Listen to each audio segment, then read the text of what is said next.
Hello students, आज की इस वीडियो में जिस टॉपिक पर हम काम करेंगे टॉपिक है integration by substitution from chapter number 19 indefinite integrals from the book R D Sharma. बेटा इंटीग्रेशन बाय सब्स्टिट्यूशन का मीनिंग क्लियर करते हैं। इंटीग्रल को हम आई से डिनोट करते हैं, integral of F of G X into G dash x D x.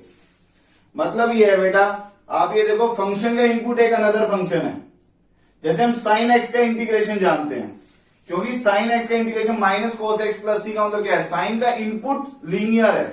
अगर ये इनपुट लीनियर फंक्शन नहीं है, सपोज करो साइन ब्रैकेट में कोस एक्स हो, तो साइन ऑफ कोस एक्स मतलब कंपोजिशन ऑफ फंक्शन हो गया। जब कंपोजिशन ऑफ फंक्शन हो, इनपुट लीनियर ना हो, तब वहां पर हम सब्स्टिट्यूशन की हेल्प से इनपुट को लीनियर बनाते हैं, क्योंकि जितने भी फार्मूले हैं वो सब इनपुट लीनियर होते हैं, उनके लिए फार्मूले बने हुए हैं। तो पहले बेटा हमें इनपुट को लीनियर बनाना है। उस लीनियर बनाने के लिए हम सब्स्टिट्यूशन का आइडिया यूज करते हैं। मैंने लिखा put G X equal to T, T लिखो, जेड लिखो, वाई लिखो, कोई भी नाम लिख सकते हो, टी इज लीनियर। क्लियर। इसके बाद differentiating with respect to X, differentiating with respect to X. बेटा कई बार कंफ्यूजन रहता है, टी है तो कहीं टी के रिस्पेक्ट में तो नहीं करना है डिफरेंशिएशन। याद रखना है, जो इंटीग्रल में नजर आएगा डी एक्स, एक्स नजर आया तो एक्स के रिस्पेक्ट में डिफरेंशिएट करना है। तो ये बनेगा g dash x equal to d t by d x. अब डी एक्स लेफ्ट में आ जाएगा तो ये बन गया g dash x D x equal to d t. बेटा ये बना, ये तो ठीक है, अभी स्टार्टिंग है, हम सीख रहे हैं। अदरवाइज आप डिफरेंशिएटिंग रिस्पेक्ट टू एक्स लिखोगे तो डायरेक्ट लिखोगे g dash x into d x equal to d t. ये स्टेप डायरेक्ट लिखोगे, यानी कि आप ये स्टेप लिख रहे हो, फिर इसको लेफ्ट में लिख रहे हो, देन अरेंज कर रहे हो। ये प्रैक्टिस से हमें डायरेक्ट याद हो जाएंगी बातें की g dash x into d x equal to d t. तो बेटा अब यहां से g dash x D x मिलकर तो डी टी बन गया, तो इंटीग्रल कन्वर्ट हो गया एफ टी, जी एक्स का नाम टी माना है, F T into D t. तो आप देख सकते हो बेटा एक सिंपल फंक्शन बन गया, इनपुट लीनियर है, तो सिंपल फंक्शन है, तो हम फार्मूले की हेल्प से इसका आंसर कमेंट कर पाएंगे। और जब आंसर टी में आएगा, लास्ट में टी की जगह क्या रख देंगे, जी एक्स। तो बेटा मेरा मतलब ये है, जब फंक्शन का इनपुट एक अनदर फंक्शन जो लीनियर नहीं है ऐसा फंक्शन हो, तो याद रखना हम इनपुट को लीनियर बनाने के लिए बाय सब्स्टिट्यूशन लाइक उस इनपुट का नाम टी जेड कोई भी लीनियर पोलिनोमियल रख के उस पर काम करते हैं, तो फंक्शन सिंपल बन जाते हैं। सिंपल बनने के बाद उन पे काम करना आसान हो जाता है। सेकंड आइडिया, आपको ये याद रखना है सेकंड आइडिया में बेटा, कि फंक्शन और उसका डेरिवेटिव नजर आ जाए, क्योंकि जो फंक्शन जी और जी का डेरिवेटिव डीएक्स के साथ होना चाहिए, ये याद रखना। डीएक्स हमेशा न्यूमरेटर में है, तो जी डेरिवेटिव भी कहां होना चाहिए, न्यूमरेटर में। अगर कोई फंक्शन और उसका डेरिवेटिव नजर आ जाए, तो फंक्शन को टी रखने से डेरिवेटिव किसमें कन्वर्ट हो जाता है, dt में। उससे नंबर ऑफ फंक्शन कम हो जाते हैं, जितना मिनिमम एक्सप्रेशन होता है उतना आसान होता है उसको इंटीग्रेट करना। क्वेश्चन की हेल्प से ये सब बातें सीखेंगे बेटा। इसके बाद में एक फॉर्मूला रिपीट कर रहा हूं, ये मैं लास्ट वीडियोस में भी डिस्कस कर चुका हूं, इंटीग्रेशन एक्स की पावर एन। ये फार्मूला हम लास्ट एक्सरसाइज में काम कर चुके हैं, dx। क्या लिखा था इसका फार्मूला, एक्स की power n plus one upon n plus one plus C, और n पर कंडीशन थी n not equal to minus one, क्योंकि n माइनस वन हो गया तो minus one plus one zero, something by zero not defined. तो बेटा x की पावर n का क्या मतलब था, लीनियर की पावर n, यानी कि यहां पर कोई जैसे हमारे पास ax प्लस b की पावर n हो तो लीनियर ही है, उसके लिए ये पैटर्न यूज हो सकता है। लेकिन ऐसा नहीं क्वाड्रेटिक लिखा हुआ हो ax के प्लस bx प्लस c की पावर होल पावर 3, तो यानी आप 3 प्लस 1 कर दो इस पैटर्न से, क्योंकि ये फार्मूला किसके लिए वैलिड है, लीनियर की पावर n के लिए। तो लीनियर पोलिनोमियल होना चाहिए, फिर पावर में कोई भी कांस्टेंट हो, ये फार्मूला वैलिड है। और इसका प्रूफ का तरीका सिंपल है, दोनों तरफ डिफरेंशिएट करो, इसका डेरिवेटिव और इसका डेरिवेटिव करूंगा तो इंटीग्रेशन कैंसिल होगा, तो x की पावर n बनेगा यहाँ, तो यहाँ डेरिवेटिव क्या बनेगा, n प्लस वन एक्स की power n plus one cancel, c का डेरिवेटिव जीरो, तो x की पावर n ही बना। तो ये याद रखना है, x की पावर n का इंटीग्रेशन क्या है, पावर में एक ऐड कर देंगे, x की power n plus one upon n plus one plus c, where c is constant of integration and n not equal to minus 1. Exercise 19.3. Question number 2. Integral 1 upon 7x minus 5 whole cube plus 1 upon root 5x minus 4 dx. बेटा school level के question पे पहले late i equal to लिखोगे इस expression को, तो ये बना i equal to 1 upon 7x minus 5 whole cube plus 1 upon root 5x minus 4, root मतलब पावर 1/2। बेटा अब इसको न्यूमरेटर में लिखते हैं तो ये बनेगा 7x minus 5 whole raised power minus 3 dx। इस इंटीग्रल को अलग कर दिया, प्लस सेकंड का इंटीग्रल ये बनेगा 5x minus 4 whole raised power minus 1/2। दोनों को न्यूमरेटर में लिख लिया। बेटा देखने से ही समझ आ रहा है कि लीनियर की पावर n, अभी लिखा था x की पावर n, x की पावर n बेसिकली क्या था, लीनियर की पावर n। तो फार्मूला था लीनियर की पावर n+1 अपॉन n+1। तो फार्मूले के अकॉर्डिंग ये बनेगा 7x माइनस 5 पावर में n+1 माइनस 3+1 अपॉन माइनस 3+1। और एक बात और बताई थी बेटा मैंने इंटीग्रेशन में कि जो x का कोफिशिएंट होता है उससे डिवाइड करते हैं। डेरिवेटिव में कोफिशिएंट ऑफ x मल्टीप्लाई होता है और इंटीग्रेशन में क्या होता है, डिवाइड। तो x का कोफिशिएंट 7 है तो 7 से भी डिवाइड करेंगे। ये बात क्लियर है। सिमिलरली ये भी लीनियर की पावर n है तो लीनियर की power n+1 minus half plus 1 upon में माइनस हाफ प्लस 1 और x के कोफिशिएंट से डिवाइड करेंगे। x का कोफिशिएंट कितना बेटा यहाँ पर 5, तो 5 से डिवाइड कर दिया, plus c।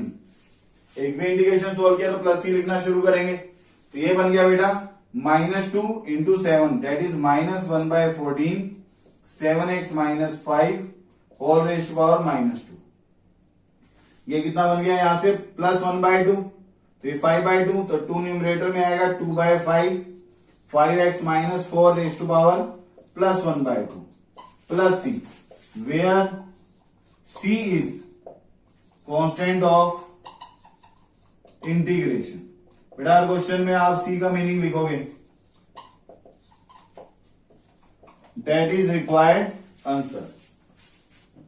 Question number 6, evaluate integral 1 upon √2x plus 3 plus √2x minus 3 dx। बेटा डिनोमिनेटर में टर्म्स नजर आए तो हमारा मोटिव होता है कि सिंगल टर्म नजर आए ताकि टर्म वाइज क्या कर सकें, डिवाइड। एक से ज्यादा टर्म्स भी हैं तो प्रोडक्ट ऑफ टर्म्स नजर आए डिनोमिनेटर में, क्योंकि प्रोडक्ट ऑफ टर्म्स होगा तो उसको भी सिंगल टर्म कंसीडर करके हम टर्म वाइज डिवाइड करेंगे। लेकिन डिनोमिनेटर में प्लस या माइनस ये नजर आ गया टर्म्स के बीच में, तो एक से ज्यादा टर्म्स, तब हम उनको टर्म वाइज डिवाइड नहीं कर सकते। तो डिनोमिनेटर हमारे लिए कितनी भी एक्सरसाइज हम सोल्व करेंगे सभी में एक ही मोटिव है, डिनोमिनेटर हटना चाहिए। और डिनोमिनेटर में अगर टर्म्स फिर भी प्रेजेंट रहे काम करने के बाद भी, तो सिंगल टर्म बचे या प्रोडक्ट ऑफ टर्म, ताकि टर्म वाइज डिवाइड करके मैनेज कर सकें। प्लस या माइनस है तो वहां हमें कोई ना कोई आइडिया या कैलकुलेशन वो अप्रोच करने होंगे। तो बेटा डिनोमिनेटर में स्क्वायर रूट नजर आ जाए, 2 रूट का प्लस या माइनस, तो बेसिक ट्रिक है रैशनलाइजेशन, तो रैशनलाइजेशन प्रेफर करेंगे। तो ये बन गया integral 1 upon √2x plus 3 plus √2x minus 3। बेटा इन टर्म्स के बीच में प्लस है तो माइनस वाले से क्या कर देंगे, multiply divide. √2x plus 3 minus √2x minus 3 dx लिखना मत भूलना, √2x plus 3 minus √2x minus 3। बेटा न्यूमरेटर तो बन गया इसका √2x plus 3 minus √2x minus 3 dx, और डिनोमिनेटर बनेगा a plus B into A minus B, फार्मूले से a square minus B square. A square की वजह से 2x प्लस 3 का रूट है, स्क्वायर करेंगे रूट से स्क्वायर कैंसिल हो गया, प्लस 2x माइनस 3 ए स्क्वायर माइनस बी स्क्वायर आएगा, माइनस बी स्क्वायर करेंगे तो इसका स्क्वायर करेंगे तो रूट हट जाएगा। तो बेटा अब यहां से 2x से 2x कैंसिल, 3 प्लस 3 6, कांस्टेंट है बाहर लिख दें। इंटीग्रल ये 2x प्लस 3 की power 1/2 minus 2x minus 3 raise to power 1/2 dx। बेटा आप ये देख सकते हो फार्मूला बन गया लीनियर की पावर n, तो फार्मूला यूज कर लें। लीनियर की पावर n है तो क्या लिखेंगे, डेट इज लीनियर की पावर n+1 1/2 प्लस 1 डायरेक्ट लिखते हैं 3/2, और n+1 मतलब 3/2 से डिवाइड करना है। और एक्स्ट्रा क्या बात याद रखनी है, x के कोफिशिएंट से डिवाइड करेंगे। x का कोफिशिएंट कितना है 2, तो 2 से भी डिवाइड करेंगे। सिमिलरली ये बन गया 2x minus 3 linear power n है तो n+1 अपॉन n+1 पैटर्न से 1/2 प्लस 1 दैट इज 3/2, और x का कोफिशिएंट कितना है 2 प्लस c, ये 2 से 2 कैंसिल, यहां भी 2 से 2 कैंसिल, 3 एलसीएम हो जाएगा, ये एलसीएम बन गया मल्टीप्लाई हो जाएगा 1/18 और this minus this plus c, where c is constant of integration. Next step लिख लेना बेटा 3 एलसीएम बना के, that will be required answer. बेटा ये स्टैंडर्ड टाइप है जो डिस्कस करेंगे अब। Integral i equal to integral fx by gx dx। Where F and G are polynomial in X. बेटा इस टाइप को मैंने लास्ट वीडियो में भी डिस्कस किया था, लेकिन एक केस एक्स्ट्रा है जिसको आज डिस्कस कर रहे हैं और इससे रिलेटेड क्वेश्चन डिस्कस करेंगे। केस 1 लास्ट एक्सरसाइज में हम कंप्लीट कर चुके हैं, लेकिन मैं रिपीट कर रहा हूं। पोलिनोमियल बाय पोलिनोमियल के लिए थ्योरी है, अगर न्यूमरेटर की डिग्री डिनोमिनेटर से ग्रेटर या इक्वल हो, डीजी मतलब डिग्री, न्यूमरेटर एफ एक्स है, denominator G X, if degree of F X is greater than equal to degree of G X, degree greater या इक्वल, दोनों ही केस में पहले डिवाइड करोगे देन इंटीग्रेट। केस 2, लेकिन डिग्री अगर कम हो न्यूमरेटर की, if degree of F X is less than degree of G X, F X मतलब न्यूमरेटर, जी एक्स मतलब डिनोमिनेटर, तो बेटा आइडिया है कन्वर्ट एफ एक्स, न्यूमरेटर को हमें in terms of G X, denominator की टर्म्स में कन्वर्ट करना है। ये पैटर्न याद रखना, क्वेश्चन की हेल्प से समझते हैं बेटा। क्वेश्चन नंबर 7 है, थर्ड एक्सरसाइज से, evaluate integral 2x upon 2x plus 1 whole square dx। तो आप ये देख सकते हो बेटा, पोलिनोमियल बाय पोलिनोमियल है, ये डिग्री 1 पोलिनोमियल है, डिग्री 2 पोलिनोमियल है, तो न्यूमरेटर की डिग्री डिनोमिनेटर से कम है, तो केस 2 का क्वेश्चन हुआ। तो क्या करना है हमें, न्यूमरेटर को डिनोमिनेटर जैसा बनाना है, ये वर्किंग रूल है। तो न्यूमरेटर 2x को मुझे कैसा बनाना है, 2x प्लस 1 जैसा, तो क्या करेंगे बेटा, 2x प्लस 1 लिख दो पहले, अपॉन में 2x प्लस 1 होल स्क्वायर है ना, ये गलती मत कर देना कि ऊपर 2x प्लस 1 होल स्क्वायर लिख दो, क्योंकि न्यूमरेटर डिग्री 1 में है, तो डिग्री 1 इक्वल टू डिग्री 1 रहेगा। तो न्यूमरेटर को हम डिनोमिनेटर जैसा बना रहे हैं, 2x प्लस 1, ऐसा बनने के बाद अब इसको बैलेंस करेंगे, 2x तो सेम है, प्लस 1 एक्स्ट्रा लिखा गया तो माइनस 1 लिख दें। अब टर्म वाइज डिवाइड करो, 2x प्लस 1 अपॉन दिस, तो ये बनेगा बेटा integral 1 upon 2x plus 1 minus 1 upon 2x plus 1 whole square. बेटा यहां तक क्लियर है, दिस अपॉन दिस, तो एक टर्म कैंसिल होगी, 1 अपॉन और minus 1 upon this whole square as it is, bracket में लिखेंगे कंप्लीट को, होल फंक्शन के साथ dx। अब फर्स्ट फंक्शन का इंटीग्रेशन, तो बेटा 1 बाय एक्स का इंटीग्रेशन हम जानते हैं log x, क्योंकि log x का डेरिवेटिव है 1 बाय एक्स, तो 1 बाय एक्स मतलब 1 बाय लीनियर की पावर 1, तो 1 बाय लीनियर की पावर 1, दैट्स व्हाई इसका आंसर क्या बनेगा, log mod 2x प्लस 1, और x के कोएफिशिएंट से क्या करेंगे, डिवाइड, ये बात याद है। ये क्या बनेगा बेटा, 2x प्लस 1 की पावर माइनस 2 न्यूमरेटर में आएगा, तो लीनियर की पावर माइनस 2, लीनियर की पावर n हो गया, तो क्या बनेगा ये मत सोचना यहां भी तो ऐसे बनना था, 2x प्लस 1 की पावर माइनस 1, लीनियर की पावर n में n माइनस 1 नहीं हो सकता, क्योंकि n माइनस 1 पे n प्लस 1 डिनोमिनेटर में क्या बन रहा था, 0, तो इसका n क्या बनेगा न्यूमरेटर में आगे माइनस 1, तो 1 अपॉन लीनियर की पावर 1 है, तो log का इंटीग्रेशन है, log की उसका इंटीग्रेशन जो है वो log की टर्म्स में बनेगा, और पावर 1 के अलावा कोई और नंबर है तब आपको सोचना है कि फार्मूला यूज करेंगे, न्यूमरेटर में आएगा तो पावर माइनस 2 बनेगा, तो लीनियर की power n plus 1 minus 2 plus 1 that is minus 1 upon minus 1, और x के कोएफिशिएंट से डिवाइड करेंगे प्लस c, ये बना बेटा। तो अब यहां पर मैं लिख देता हूं क्या काम किया है, माइनस 2 प्लस 1 n प्लस 1, और यहां भी हम क्या काम कर रहे हैं, same idea, minus 2 plus 1 n plus, और x के कोएफिशिएंट से डिवाइड करेंगे, तो ये बन गया बेटा log of mod 2x plus 1 by 2 minus 1 minus 2 minus 1 plus 1 by 2, 2x plus 1 की power minus 1 that is 1 upon 2x plus 1 plus c, where c is constant of integration, that is required answer. Question number 9, evaluate, बेटा यहां पर लिख रहा हूं मैं, नहीं भी लिखा तो अंडरस्टूड है, सॉल्व करना है इसको।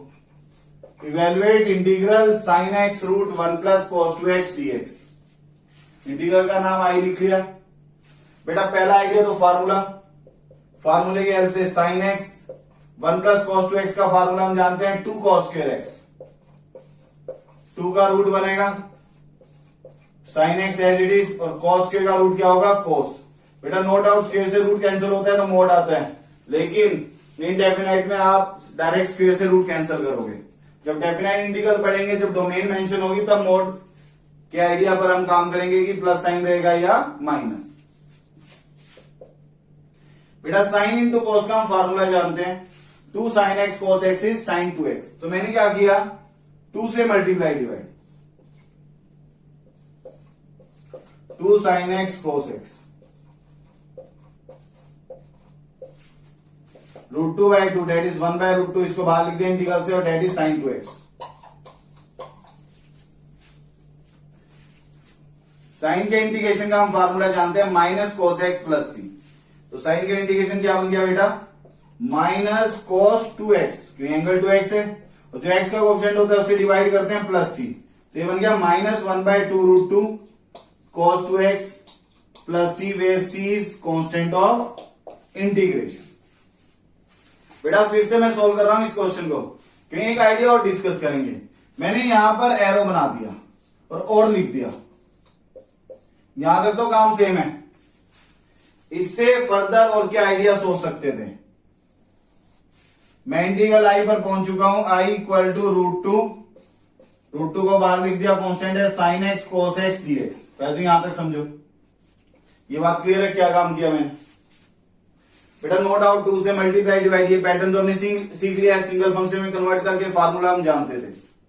दूसरा आइडिया, अभी इस चैप्टर के लिए इस एक्सरसाइज में हमने स्टार्टिंग में ही सीखा है इंटीग्रेशन बाय सब्स्टिट्यूशन। तो मैंने बताया बेटा अगर कोई फंक्शन और उसका डेरिवेटिव नजर आ जाए तो फंक्शन को टी रखने से डेरिवेटिव dt बनाने के काम आता है, और डेरिवेटिव dx के साथ नजर आना चाहिए। आप देखो साइन का डेरिवेटिव cos है, तो साइन फंक्शन का डेरिवेटिव dx के साथ नजर आ गया, तो साइन को t मानूंगा तो ये पूरा क्या बना देगा, dt। नो डाउट cos का डेरिवेटिव माइनस साइन होता है, माइनस तो हम मल्टीप्लाई डिवाइड करके बैलेंस कर लेंगे, तो cos को t मानेगा तो sin x dx भी dt बनाने का काम आएगा, माइनस dt बनाएगा, वो माइनस साइन बैलेंस हो जाएगा। तो किसी को भी t मानोगे तो दूसरा फंक्शन, दोनों एक दूसरे के डेरिवेटिव है। तो मैंने क्या किया बेटा, put sin x equal to T. Differentiate किसके रिस्पेक्ट में करना है, डिफरेंशिएटिंग बेटा dx है ना इंटीग्रल में, इसे x के रिस्पेक्ट में, डिफरेंशिएटिंग रिस्पेक्ट टू x, ये बनेगा cos x इंटू dx, यही साथ में लिखेंगे इसके, नहीं तो dt बाई dx, फिर dx लेफ्ट में मल्टीप्लाई होगा, एक स्टेप एक्स्ट्रा बनेगा। तो cos x dx की जगह dt आ गया, इंटीग्रल बन गया √2 sin x की जगह t और cos x dx की जगह dt। तो ये लीनियर की पावर n बन गया, यहाँ n 1 है, t की पावर 1, तो क्या बनेगा t की power 1 plus 1 t² / 2 plus c। अब t की वैल्यू रखते हैं sin x, √2 से 2 कैंसिल, 1/√2, और ये क्या बनेगा sin² x प्लस c। बेटा ब्रैकेट में रीजन लिख देंगे इसका, because t equal to sin x and c is constant of integration. बेटा एक आंसर ये बना। अब कुछ स्टूडेंट्स को डाउट ये रहता है सर यहाँ तो cos 2x में, यहाँ sin² x में, ये दोनों आंसर ही सेम है। इसका रीजन ये है बेटा, sin² x को लिख सकते हैं 1 minus cos 2x/2, 1 minus cos 2x/2 से काम करेंगे तो ये cos वाली टर्म आएगी माइनस में, और बाई 2 आएगा तो 2√2 भी बन जाएगा। देखिए अब माइंड में क्वेश्चन है कि 1 माइनस cos 2x/2 लिखेंगे तो 1/√2 भी तो आया, वो कांस्टेंट तो यहां नहीं है। ऐसी बात मैंने लास्ट वीडियो में भी डिस्कस की थी, कोई फिक्स कांस्टेंट आया तो fix constant plus constant of integration को हम एक नया कांस्टेंट C1 लिख सकते हैं। तो बेटा अगर आपको यहां पर फिक्स कांस्टेंट कोई एक्स्ट्रा नजर आ रहा है तो उससे ये नहीं आंसर अलग हो गया है, दैट इज आर्बिट्रेरी कांस्टेंट। उस फिक्स कांस्टेंट को आप C में मर्ज कर दो, या पहले नाम C1 लिख दो, फिर 1/√2 plus C1 that is another constant of integration C। तो इस तरीके से आप नेम चेंज कर सकते हो। So both are correct answers. Question number 12, evaluate integral 1/1 minus sin x/2 dx। बेटा डिनोमिनेटर में फंक्शन नजर आएगा, फिर से वही सेम आइडिया कि हमें सिंगल फंक्शन चाहिए ताकि टर्म वाइज डिवाइड कर सके, या प्रोडक्ट ऑफ फंक्शन जिसकी हेल्प से भी टर्म वाइज डिवाइड कर सके। डिनोमिनेटर में प्लस या माइनस नजर आ गया टर्म्स के बीच में, तो हमारे लिए टफ टास्क है, हमें कहीं ना कहीं उसको रीअरेंज करना होगा। तो अब यहां से बेटा 1 माइनस sin x/2, तो मैंने क्या किया यहाँ पर 1 प्लस sin x/2 से मल्टीप्लाई डिवाइड। ऐसा करने का एडवांटेज ये है, डिनोमिनेटर में क्या बनेगा 1 minus sin² x/2 a minus B into a plus B, ये मल्टीप्लाई किया है ना, तो 1 minus sin² that is equal to cos² x/2। तो बेटा अब आप देख सकते हो ये सिंगल टर्म बन गई डिनोमिनेटर में, सिंगल टर्म है तो टर्म वाइज क्या कर पाएंगे, divide 1/cos² that is sec² x/2 sin x/2 by cos² x/2, एक साइन और एक cos मिलके तो tan x/2, और एक cos बच जाएगा डिनोमिनेटर में, 1/cos x/2 is secant x/2 dx। ये बन गया। अब यहां से secant² का इंटीग्रेशन क्या होता है, tan x, बाई 2 है तो बाई 2, और x के कोफिशिएंट से क्या करेंगे, डिवाइड। x का कोफिशिएंट है 1/2 प्लस सेकेंड इंटू 10, इसका इंटीग्रेशन क्या होता है, सेकेंड x/2, x का कोफिशिएंट कितना है 1/2। बेटा सिर्फ x/2 के अपॉन में मत लिख देना 1/2, एंगल का अपॉन में पूरे फंक्शन के अपॉन में आएगा, प्लस c। अब ये 2 न्यूमरेटर में आ जाएगा, that is equal to 2 tan x/2 plus 2 secant x/2 plus c, where c is constant of integration. लिख लेना बेटा, that is required answer. Question number 14, evaluate integral e raised to power x plus 1 whole square into e raised to power x dx। बेटा e raised to power x का हम integration जानते हैं, e raised to power x plus c। पहले तो simple मैं इसको whole square फार्मूले को ओपन कर रहा हूं, a plus B whole square से a square plus B square plus 2ab into e raised to power x dx as it is. अब टर्म वाइज मल्टीप्लाई करते हैं इसको, e raised to power 3x e raised to power x plus 2 time e raised to power 2x dx।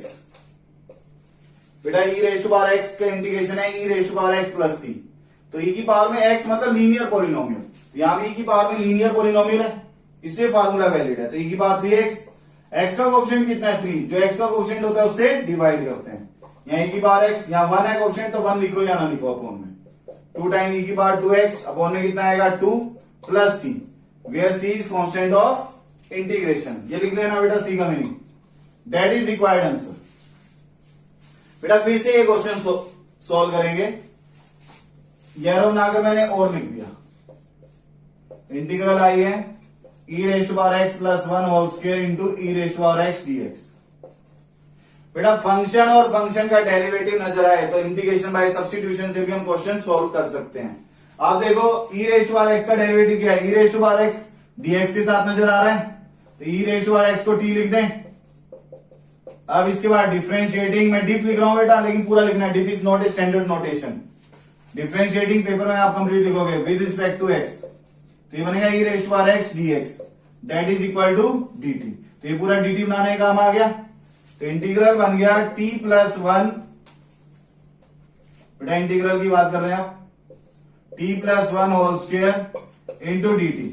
अब ये whole square open करने की जरूरत नहीं है, लीनियर की पावर n है, यहां क्यों ओपन करना पड़ा, it is not linear, e की पावर x, ये तो एक्सपोनेंशियल फंक्शन है, ये लीनियर की पावर n है, होल स्क्वायर ओपन करके फिर इसको सोल्व करो, या फिर डायरेक्ट लीनियर की पावर n फार्मूला के अकॉर्डिंग क्या लिखेंगे, लीनियर की power n plus 1 upon n plus 1 plus c, where c is constant of integration.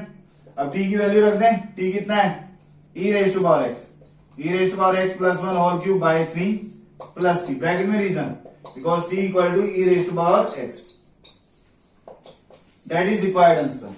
बेटा यहां भी ओपन करोगे तो e की पावर 3x की टर्म्स में बनेगा, सेम यही पैटर्न, एक्स्ट्रा कांस्टेंट आएगा 1/3, वो 1/3 c में मर्ज होके अनदर आर्बिट्रेरी कांस्टेंट, इससे यहां पर कांस्टेंट नहीं है। एक और बात बेटा, आप e raised to power x plus 1 complete को भी t लिख सकते हो, पूरे को t लिखोगे तो e raised to power x plus 1 का डेरिवेटिव क्या होगा, e raised to power x plus 1 का डेरिवेटिव 0 हो जाएगा, तो e raised to power x dx dt बनेगा, तो वहां बनेगा t स्क्वायर dt, तो t क्यूब बाय 3, ये नहीं यार t प्लस 1 होल क्यूब है, वहां t क्यूब आया, लेकिन t किसका नाम है, e raised to power x plus 1 का, तो बनेगा यही e raised to power x plus 1 whole cube by 3, वो चॉइस है।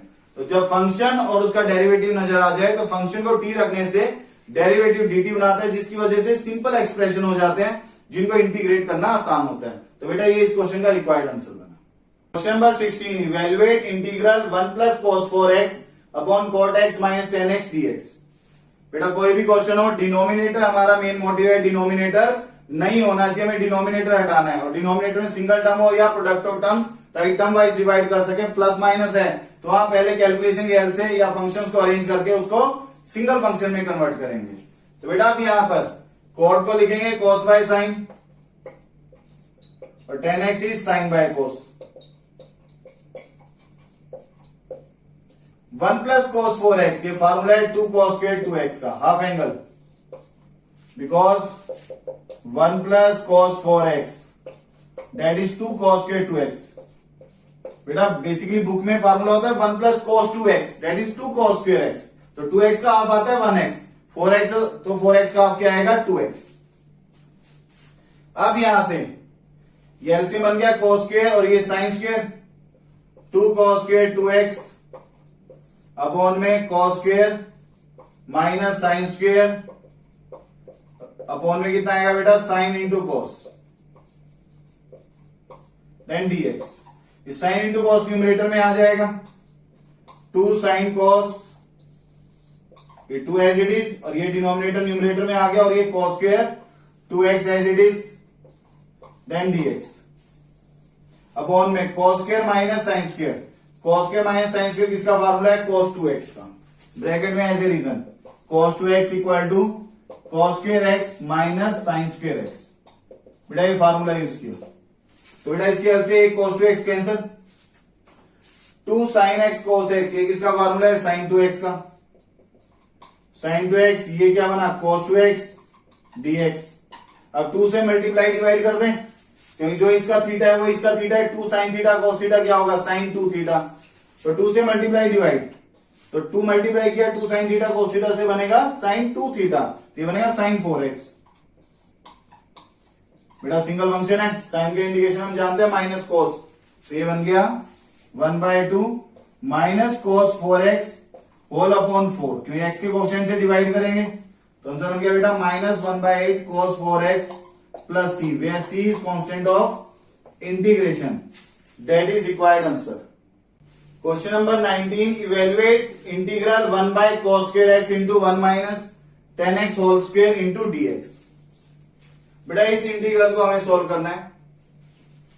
पहला आइडिया तो एक लिख होता है कि 10 को लिख लें साइन बाय कोस, तो ये कोस एलसीएम हो जाएगा, स्क्वायर है तो कोस स्क्वायर से कोस स्क्वायर कैंसिल होगा, लेकिन डिनोमिनेटर में साइन माइनस कोस का होल स्क्वायर बचेगा। डिनोमिनेटर में प्लस माइनस बच रहा है तो वो हमारे लिए टफ आइडिया ही है, क्योंकि डिनोमिनेटर में सिंगल टर्म बचनी चाहिए। तो बेटा मैं क्या कर रहा हूं, अब जो इसमें ट्रिक नजर आ रही है, आप ये देखो 1/cos स्क्वायर क्या होता है, सीकेंड स्क्वायर, इसको न्यूमरेटर में लिखूंगा तो सीकेंड स्क्वायर बनेगा। और हमने एक टॉपिक सीखा है इंटीग्रेशन बाय सब्स्टिट्यूशन, अगर फंक्शन और फंक्शन का डेरिवेटिव नजर आ जाए और डेरिवेटिव dx के साथ होना चाहिए, तब t नाम रखने से वो सिंपल फंक्शन में कन्वर्ट हो जाता है। आप ये देखो 10 का डेरिवेटिव क्या होता है, सीकेंड स्क्वायर x, वो dx के साथ नजर आ गया, तो इसे 10x को क्या रख दें, t, differentiating with respect to x, complete लिखना बेटा आप, डिफरेंशिएट करेंगे बनेगा secant square x dx equal to dt, numerator convert हो गया dt से, और डिनोमिनेटर बन गया 1 माइनस टी का होल स्क्वायर, तो बनेगा ये 1 माइनस टी की पावर -2 dt, न्यूमरेटर में आएगा -2 पावर हो गई, लीनियर की पावर n, तो फार्मूला वैलिड है अब इसके लिए, लीनियर की power n plus 1, -2 plus 1 upon -2 plus 1। यहां पर पॉलिनोमियल t में है तो t के कोएफिशिएंट से डिवाइड करेंगे, t का कोएफिशिएंट है -1, ये बना बेटा, तो -1 बनेगा, -1 इंटू -1 प्लस 1, तो ये बन गया 1 माइनस टी की power -1 plus c, that is 1 upon t की वैल्यू रख दें 10x, तो ये बन गया 1 upon 1 minus 10x plus c, bracket में रीजन टी किसके इक्वल है, 10x के, ये बात यूज की है, टी इक्वल टू 10x था, तो बेटा ये इसका आंसर बना।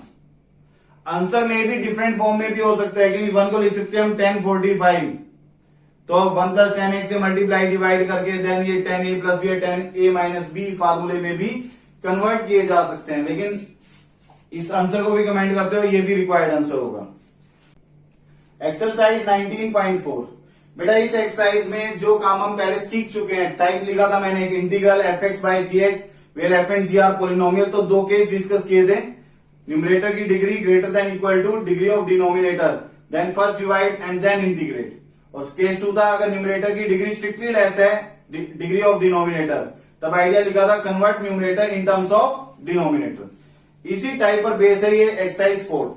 आप देखो क्वेश्चन नंबर 2 लिखा हुआ है integral x³ upon x minus 2 dx, that is polynomial by polynomial, numerator की डिग्री 3 है, डिनोमिनेटर की डिग्री 1, न्यूमरेटर की डिग्री डिनोमिनेटर से ग्रेटर है, तो पहले क्या करेंगे, डिवाइड, तो बेटा इसको डिवाइड करना आप जानते हो सिंपल, तो इसको डिवाइड करेंगे तो ये बनेगा x² plus 4 plus 2x minus 8 upon x minus 2, divide करना आप जानते हो, इतना काम आप कर लोगे।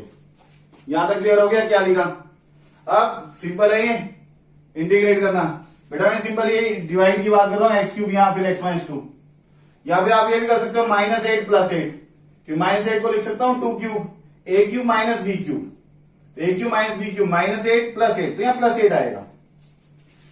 तो अब यहां से ये डिवीजन के आइडिया से बना, अब सिंपल हो गया, एक्स की पावर एन, लीनियर की power n, x n plus one upon n plus one, 4 का इंटीग्रेशन 4x, 2 टाइम एक्स का integration x square by 2 plus 8 log of क्या लिखेंगे, mod x minus 2 plus c, ये 2 से 2 कैंसिल हो गया, where C is constant of integration, बेटा INT लिख रहा हूं, पूरा लिख लेना integration, that is required answer. Question number 5, evaluate integral x square plus 3x minus 1 upon x plus 1 whole square dx। बेटा पोलिनोमियल बाय पोलिनोमियल, तो जो टाइप हमने लिखे उस कंसेप्ट से सोचेंगे, न्यूमरेटर की डिग्री 2, डिनोमिनेटर की डिग्री कितनी है 2, न्यूमरेटर की डिग्री डिनोमिनेटर की डिग्री के इक्वल हो या ग्रेटर, तो पहले क्या करना है, डिवाइड, तो बेटा पहले इससे डिवाइड करेंगे, इसे डिवाइड करेंगे तो ये बनेगा 1 plus that will be x minus 2 upon x plus 1 whole square, divide करना आप जानते हो, इतना हम एक्सपेक्ट करते हैं, यहां तक क्लियर हो गया। अब यहां से बेटा 1 का इंटीग्रेशन तो हम बना ही लेंगे। अब क्वेश्चन इस फॉर्म पे आ गया, x minus 2 upon x plus 1 का होल स्क्वायर, इसमें मैंने स्टार इसलिए मार्क किया क्योंकि आप देखो पहले इक्वल डिग्री वजह डिवाइड हुआ, ये कंसेप्ट। अब न्यूमरेटर की डिग्री डिनोमिनेटर से कम है, तो इसके लिए मैंने लिखा था convert fx in terms of gx, fx by gx लिखा था, तो ये f है, ये g, f को मुझे g जैसा बनाना है, तो इसका मतलब ये है बेटा, अगर आपने इसका इंटीग्रेशन यहां लिख दिया x, तो प्लस c लिखना शुरू कर देना, बस इस बात का ध्यान रखना। मैं इसका एज इट इज लिख रहा हूं, लास्ट में सभी आंसर लिख दूंगा। तो बेटा डिनोमिनेटर x प्लस 1 है का होल स्क्वायर, तो यहां पर x प्लस 1 है, तो न्यूमरेटर में भी पहले x प्लस 1 लिख दो, क्योंकि हमें न्यूमरेटर को डिनोमिनेटर जैसा बनाना है, ये मत कर देना होल स्क्वायर लिख दो, क्योंकि डिग्री 1 है तो डिग्री 1 ही लिख सकते हो, डिग्री 2 नहीं। अब इसके बाद बैलेंस करना है, बैलेंसिंग का मतलब होता है पहले हाईएस्ट डिग्री का कोएफिशिएंट बैलेंस होता है, देन उससे कम डिग्री, हाईएस्ट डिग्री मतलब x की पावर 1, तो इसका कोएफिशिएंट 1 है, यहां भी 1 है, वो तो बैलेंस है। उसके बाद क्या बैलेंस करना है, कांस्टेंट, यहां 1 है, यहां कितना था -2, बैलेंस करने के लिए क्या लिखते हैं -3, 1 -3 -2 बनेगा। अब यहां से ये बन गया 1 dx, बेटा टर्म वाइज डिवाइड करते हैं, तो ये बनेगा 1 upon x plus 1 minus 3 upon x plus 1 का होल स्क्वायर, 1 अपॉन लीनियर की पावर 1 बाय एक्स की पावर 1 अपॉन होता है, तो क्या आंसर बनता है log mod x, तो इसका आंसर तो log में आएगा, इसकी पावर 2 है, 1 तो नहीं है, तो न्यूमरेटर में आगे -2 बनेगा, ये बनेगा लीनियर की पावर n का formula, n plus 1 upon n plus 1, इस कॉन्सेप्ट से बन गया x, ये log mod x plus 1 minus 3 x plus 1 की पावर -2 प्लस 1 अपॉन -2 प्लस 1, बेटा x का कोएफिशिएंट 1 है, तो 1 यहां लिखो या ना लिखो डिवीजन में, उससे आंसर पे कोई इफेक्ट नहीं आएगा, प्लस सी। अब सिंपल कैलकुलेशन, ये बन गया x plus log mod x plus 1, ये बना बेटा, -1 बनेगा, minus minus plus 3 upon x plus 1 plus c, where c is constant of integration, that is required answer. Question number 6, evaluate integral 2x minus 1 upon x minus 1 whole square dx। बेटा ये polynomial by polynomial form है, fx by gx, numerator की degree 1, denominator की degree 2, numerator की degree strictly less है degree of denominator, इसलिए case 2 का question बना। केस 2 में हमने लिखा था convert fx in terms of gx, हमें न्यूमरेटर को डिनोमिनेटर जैसा बनाना है, डिग्री तो वही रहेगी जो न्यूमरेटर की है, 1 है तो 1 ही रखेंगे, डिनोमिनेटर में x माइनस 1 है, तो पहले x माइनस 1 लिख दो बेटा एज इट इज, न्यूमरेटर को एक जैसा बनाना है ना डिनोमिनेटर जैसा। इसके बाद कोएफिशिएंट बैलेंसिंग का रूल होता है, सबसे पहले हाईएस्ट डिग्री का कोएफिशिएंट बैलेंस होता है, फिर उससे कम डिग्री का, तो बेटा हाईएस्ट डिग्री यहाँ x की पावर 1 है, तो x की पावर 1 का कोएफिशिएंट कितना है 2, यहां 1 बना, तो बाहर किससे मल्टीप्लाई करें 2 से, अब ये 2x कोएफिशिएंट बैलेंस हो गया x का, लेकिन ऐसा लिखने से कांस्टेंट कितना हो गया -2, चाहिए कितना है -1, तो कांस्टेंट बैलेंस करने के लिए साथ में क्या लिखते हैं +1, -2 + 1, यही बनेगा -1। बेटा इस आइडिया को मैं फिर से एक्सप्लेन कर रहा हूं, न्यूमरेटर की डिग्री डिनोमिनेटर से कम है, इसलिए न्यूमरेटर को हमें डिनोमिनेटर जैसा लिखना है, डिनोमिनेटर में x माइनस 1 है तो पहले x माइनस 1 लिख दिया एज इट इज। उसके बाद रूल होता है पहले हाईएस्ट डिग्री का कोएफिशिएंट बैलेंस होता है, देन उससे कम डिग्री का, यहाँ हाईएस्ट डिग्री 1 है न्यूमरेटर में, तो पहले x की पावर 1 का कोएफिशिएंट बैलेंस होगा, x की पावर 1 का कोएफिशिएंट कितना है 2, यहां कितना बना 1, तो 2 बनाने के लिए बाय 2 से मल्टीप्लाई करें, तो तो ये 2x, x का कोएफिशिएंट बैलेंस हो गया। x का कोएफिशिएंट बैलेंस होने के बाद x की पावर 1 से कम पावर क्या होगी 0, x की पावर 0 मतलब कांस्टेंट। अब कांस्टेंट हम बैलेंस करेंगे। बेटा यहां से कांस्टेंट बना -2, लेकिन रिक्वायर्ड कितना है -1, तो -2 में कितना ऐड करना होगा +1, ताकि ओवरऑल क्या बने -1। तो ये पैटर्न याद रखना। अब टर्म वाइज डिवाइड करेंगे, तो ये बनेगा 2 upon this x -1 plus 1 upon x -1 का होल स्क्वायर। ये बना बेटा। अब इंडिविजुअल लिख लें, 2 टाइम 1 अपॉन x -1 dx, ये बन गया। और ये बन गया इंटीग्रल x -1 की पावर -2 dx। बेटा 1 अपॉन लीनियर पावर अगर 1 है तो लॉग में आंसर बनेगा, अगर 1 पावर नहीं है तब न्यूमरेटर में लिखना है, ताकि linear power n+1 upon n+1 से कमेंट कर सके। 2 टाइम लॉग मॉड x -1, और ये बनेगा x -1 की पावर n+1, -2 + 1 इज -1। यहां पर मैं कंप्लीट लिख देता हूं, नेक्स्ट स्टेप पर लिख लेंगे। अपॉन में -2 + 1 + c, तो ये बन गया बेटा 2 टाइम लॉग मॉड x -1, ये बना -2 + 1 that is -1, minus plus minus, तो ये बन गया माइनस x -1 की पावर -1 बनेगा। x -1 की पावर -1 है तो 1 अपॉन लिख दें बेटा x -1 plus c, where c is constant of integration, that is required answer. तो बेटा आज की इस वीडियो में हमने इंटीग्रेशन बाय सब्स्टिट्यूशन के आइडिया पे काम किया है। देन एक टाइप लिखा है जिसमें integral of polynomial by polynomial, जिसपे 2 केस हमने लिखे थे, degree greater than equal to का एक केस था और एक डिग्री लेस का, उससे रिलेटेड ये क्वेश्चन डिस्कस किया है। तो यहां तक के क्वेश्चन की प्रैक्टिस करना। All the best.